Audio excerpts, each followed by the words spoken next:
जय गुरुदेव, धन्य गुरुदेव, जय श्री सच्चिदानंद। पारस के स्पर्श से स्वर्ण हुए त्रिशूल तलवार, लेकिन वह तीनों नहीं मिटे धार वार आकार। पारस जो पत्थर होता है उसको स्पर्श करने से लोहा भी सोना बन जाता है, लेकिन उसके गुण में परिवर्तन नहीं होता। चाहे सोने की तलवार हो चाहे लोहे की तलवार हो, अगर किसी के ऊपर वार करेंगे तो वह सामने वाला जो भी प्राणी होगा, जो भी जीव होगा, उससे आहत होगा, घायल होगा। लेकिन हम इस बात को समझने की ज़रूरत है कि हम इस बात को समझें कि हमारे महापुरुष हमें क्या समझाना चाहते हैं कि पारस के स्पर्श से स्वर्ण हुए त्रिशूल और तलवार, लेकिन वह तीनों नहीं मिटे धार वार आकार। धार वार आकार यानी कि उसके रूप में परिवर्तन तो आ गया, लेकिन गुणों में परिवर्तन नहीं आया। पारस का स्पर्श से लोहा सोना तो बन गया, लेकिन उसका जो गुण है उसमें वो परिवर्तन नहीं आया कि अगर उसके पारस के स्पर्श से स्वर्ण हुए त्रिशूल तलवार, लेकिन वह तीनों नहीं मिटे धार वार आकार। त्रिशूल तलवार को पारस से स्पर्श करा दिया तो वो लोहे से सोने के तो बन गए, लेकिन अगर किसी के ऊपर वार किया तो कार्य वही करेंगे। इसीलिए हमें महापुरुष समझाने का प्रयास करते हैं कि ज्ञान हथौड़ा हाथ लिए और सदगुरु मिले लुहार, और तब तीनों ये मिट गए धार वार आकार। तो जैसे एक लोहे का काम करने वाला जो व्यक्ति होता है, उसके पास लोहे का टुकड़ा लेकर के जाएं तो वह उससे हंसिया भी बना देगा, कुल्हाड़ी भी बना देगा, और जो भी अन्य हमारे दैनिक कार्यों में जो औजार हैं उसको बना देगा।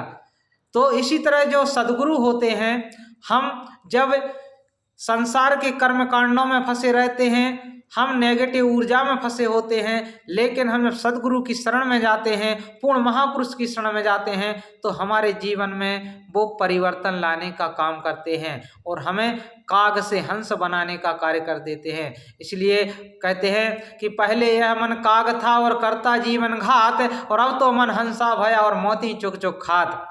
तो महापुरुष हमारे लिए काग से हंस की ओर ले जाने के लिए प्रेरित करते हैं, हमें ये बतलाते हैं, ये समझाते हैं कि हमें ऊर्जा को कैसे नेगेटिव से पॉजिटिव की ओर जाना है, हमें अपने जीवन में कैसे परिवर्तन लाना है, हमें अपने अंदर की ऊर्जा को बदलने के लिए कैसे प्रयास करना है। तो हम जब सद्गुरु की शरण में जाते हैं, सद्गुरु महाराज जी पूर्ण महापुरुष हमारे लिए ज्ञान के द्वारा परिवर्तन करने के लिए मार्ग दिखलाते हैं। जिस तरह अंगुलीमाल जैसे विनाश करने वाले, अंगुली जैसे हिंसक जो डाकू है, उसके लिए तथागत बुद्ध ने किसी हथियार से या किसी भी शस्त्र से मारने का, बदलने का प्रयास नहीं किया, केवल उसके जीवन में परिवर्तन लाने का प्रयास किया। इसी तरह पूर्ण महापुरुष जो होते हैं, जो सद्गुरु होते हैं, वो मनुष्य के जीवन में परिवर्तन लाने का काम करते हैं, मनुष्य की सोच को बदलने के लिए प्रयास करते हैं। जब हम सोच को बदलते हैं, हमारी सोच बदलती है, तब हमारा खुद का विकास होता है और हमारे समाज का और राष्ट्र का विकास होता है। तो हम महापुरुषों की बात को समझें और अपने जीवन में परिवर्तन लाने का प्रयास करें। तो जो कहा कि ज्ञान हथौड़ा, ज्ञान रूपी हथौड़ा जो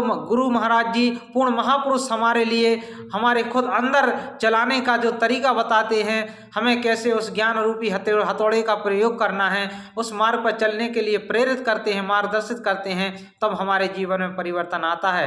तो हम महापुरुषों की बात को समझने का प्रयास करें और महापुरुषों के बताए हुए मार्ग पर चल करके अपने जीवन में परिवर्तन लाने का प्रयास करें। तो वास्तव में हमारा भी कल्याण होगा, हमारे परिवार का भी कल्याण होगा और हमारे राष्ट्र का भी कल्याण होगा।